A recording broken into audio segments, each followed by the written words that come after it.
It is said by one of the Caesars who knew of Herod's brutality that it would be better to be Herod's pig as opposed to being Herod's son.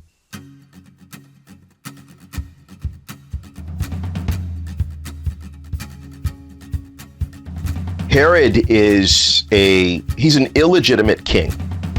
Herod is actually descended from the Edomites. He's not from the line of David, therefore, King David, and he is an illegitimate king in God's eyes. He's set up by the Romans to be king. Herod was a cunning politician. He was very smart, and he knew his way around politics. You'd have to be made a ruler by the Romans. But that's where it all ends for him in terms of the positives. Herod is a brutal ruler. He had members of his family executed because he thought that they were plotting against him. I have come to see the King. I have come to see the newborn King. Show me where you've laid his precious head.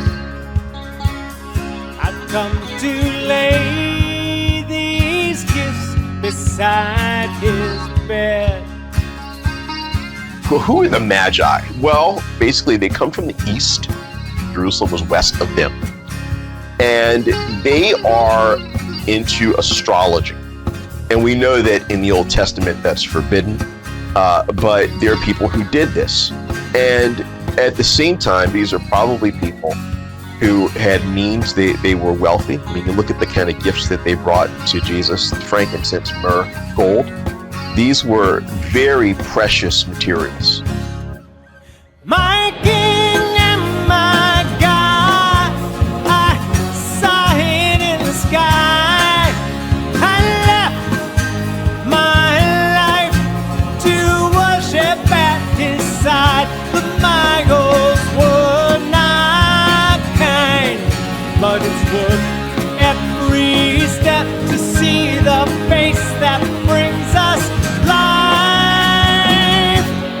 Show me to the child.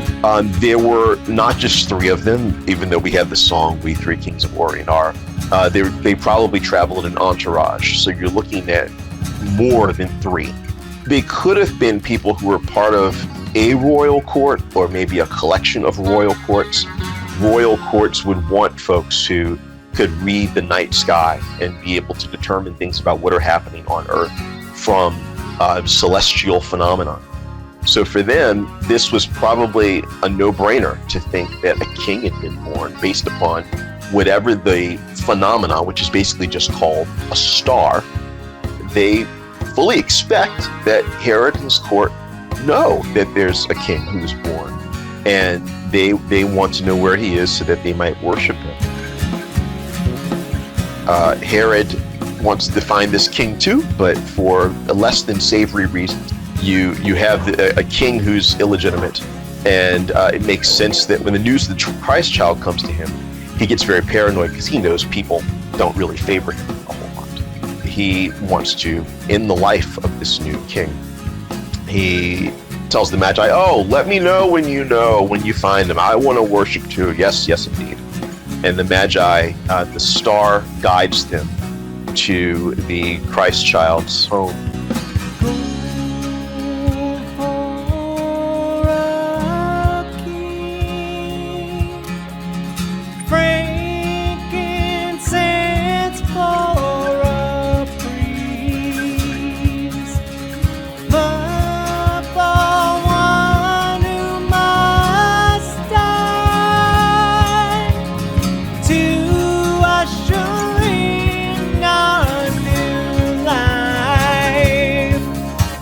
These are gifts of high value. This would have been very helpful to make a start in life as a young family that was working poor, if not in poverty.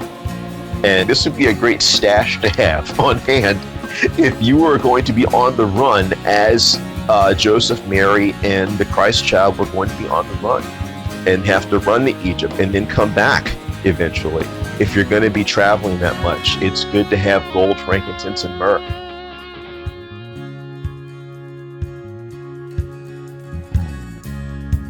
must find a new road home. A messenger dream came to me, said a mad king fearing for his legacy has launched a plan that will fail. He will kill every newborn male, but I know who will prevail. So the Magi are this important witness because God is making it known that this Messiah, his birth, will have shockwaves beyond the Israelite nation.